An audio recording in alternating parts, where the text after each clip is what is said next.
একটি নির্দিষ্ট তাপমাত্রায় অক্সিজেনের আরএমএস বেগ বলা আছে ভি। যদি তাপমাত্রা দ্বিগুণ করা হয় তবে অক্সিজেন অণুটি বিচ্ছিন্ন হয়ে তৈরি করে অক্সিজেন পরমাণু। এখন আরএমএস বেগ কত হবে? আমরা জানি যে আরএমএস বেগ VRMS সূত্র হচ্ছে কি √3RT/m।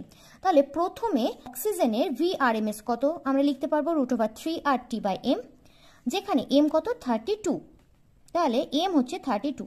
পরে দেখো বলা আছে যে তাপমাত্রা দ্বিগুণ করা হয়েছে, তাহলে পরে যদি আরএমএস বেগ V1 ধরে নিই তাহলে V1 লিখবো কত √3R, t হয়ে গেছে কত দ্বিগুণ, তাহলে 2t, আর m কত এখন পরমাণুতে পরিণত হয়েছে তাহলে এটা হবে 16। V1/V = √3RT × 2 এটা লিখছি বাই 16 ইন্টু √32/3RT। দেখো এখানে 3RT এটা কেটে যাচ্ছে, তাহলে পাচ্ছি √4। তাহলে V1 = পেয়ে যাচ্ছি 2V।